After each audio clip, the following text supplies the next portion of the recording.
So we can affect death, disease, crime. Crime would be cut by about 70%. And we know that because there's other countries where they've worked toward changing these laws where this has already happened. And it would even affect drug abuse. There would be less people in the country abusing drugs. Let me explain to you why I believe that. Anybody know any the names of any of the countries that have decriminalized drugs? Shout around. Portugal. Mexico, Portugal. Pardon? Netherlands. Germany. I think it's legal in the Netherlands. Yeah, I said decriminalized. Oh, yeah. Yeah. There's no place in the world that is legalized. What is it? Under legal or they call it? No, decriminalized. Okay. Just a couple you missed. Argentina. August 21st, Mexico decriminalized all drugs for tiny little amounts. And 3 days later, Argentina's Supreme Court ruled that it is unconstitutional to arrest somebody for what they put in their body, and it's unconstitutional for arresting them for possessing what they're going to put in their body, for personal possession. A month later, the Supreme Court of Colombia ruled the same way. And I've just been invited down to Brazil. I'll be going to Rio de Janeiro on the 19th to speak to that government because they want to do the same thing. Let me tell you about Portugal, because Portugal is one of the best instances we have. Portugal decriminalized all drugs in 2001, so they have an 8-year record. And about 4 months ago, maybe 5, a wonderful study came out that you can download from the internet. It's by a guy named Eric Greenwald, and it's called Decriminalization of Drugs in Portugal. And the study compares the 8 years since decriminalization in Portugal with 8 years before, and it also compares the 8 years since decriminalization in Portugal with the same 8 years in all the rest of the European Union. By any way you want to measure things, everything has gotten better since they decriminalized. And when they decriminalized, they really did it. They did it much better in Mexico. They said, not only can you use these drugs, any drug, but you can have up to 10 days supply on you and you won't get arrested. And of course, they didn't say what the 10 days supply was. Who knows? Here's the outcome, and they're not outcomes you would expect. Drug use among 13 to 15-year-old children went down by 25% since it was decriminalized. Drug use among 16 to 18-year-old kids went down 22% since it was decriminalized. Heroin overdose deaths dropped by 52% after decriminalization. And new cases of HIV reported by drug users dropped by 71% after decriminalization. They're reducing death, disease, crime, and addiction. Overall drug use of every single drug went down with the exception of one, marijuana. Marijuana use increased slightly after decriminalization. But when they compared Portugal to all the other countries, the marijuana use increase in Portugal increased 4 to 5 times as much in every other country where they didn't decriminalize. So there's a lot of counterintuitive things that really go on when you talk about decriminalization, legalization. At LEAP, we think decriminalization is a terrific thing, but it will never compare with legalization. The reason for that is when you decriminalize, you only decriminalize for the user.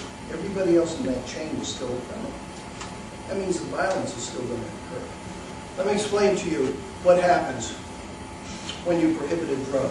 Any drug, and this could be sugar, coffee. By the way, I'm not know it, but in around 1550, for almost 100 years in Eastern Europe, possession of coffee was a capital offense. Capital offense matters. So there's not even any rhyme or reason to which drugs we decide we're going to decriminalize, or we're going to criminalize.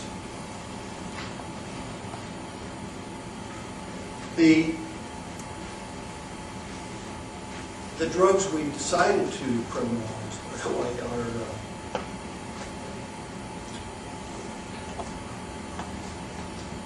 every one of them is less destructive than the two drugs that we've decided are perfectly legal. For instance, tobacco is the worst drug in human beings. Far and away the worst killer. It's the most addictive drug known to humans. Way more addictive than heroin. And a study came out in 98, a major study, a major university, medical school, that said that if all the illegal drugs were legalized, and they were used even to the extent that alcohol and tobacco in this country, they would still do less damage to people than alcohol and tobacco do today. 430,000 people a year in the United States die as a result of ingesting nicotine. It's a poison, and it's going to kill you in the end. 85,000 more die as a result of ingesting alcohol. Another poison. I'm not talking about getting drunk and running off the road. That's something else.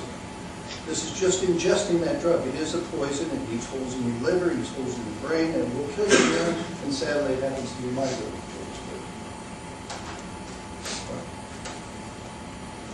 Anybody know how many people die in the United States as a result of all the illegal drugs combined?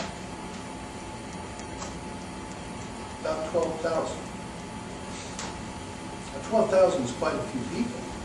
It's nowhere near the 500,000 I just mentioned from alcohol and tobacco. And by the way, as I just mentioned, those 12,000 people don't have to die. If we legalize and regulate those drugs, those people will still be alive. Let me tell you about one other country, and then I'll take some questions if you want to speak. Switzerland. Very progressive country. 15 years ago, the Swiss people decided they were tired of arresting their children for making the mistake of using heroin. They said, we're going to treat this as a health problem. We're going to try to help these young people. So they created a bunch of clinics. On the pilot program, there's 23 clinics around the country, where if you were a heroin user, you could actually go into that clinic up to 3 times a day and inject government-issued heroin under medical supervision, using clean needles. There were also job specialists there, educators, social workers, people to try to wean them off these drugs, and it really worked. Over 20% of the people coming into the program quit using any kind of drug. You know, we're happy if we get 3 to 5% in our lives. The reason they said they got such a high rate of people stopping is because they no longer treated these people as criminals. They were treated as people with a health problem. If you have a health problem, you go someplace, you clean up your health problem, and you can go out and get a job. There's no stigma attached. So it really worked. Let me tell you some of the other outcomes. There hasn't been one overdose death in Switzerland in these projects in 15 years. Think of the lives of this. Because they're no longer sharing needles, AIDS and hepatitis from Switzerland, which was one of the highest countries in Europe before the project started, has dropped to the lowest per capita of any country in Europe. Crime was cut by 60%.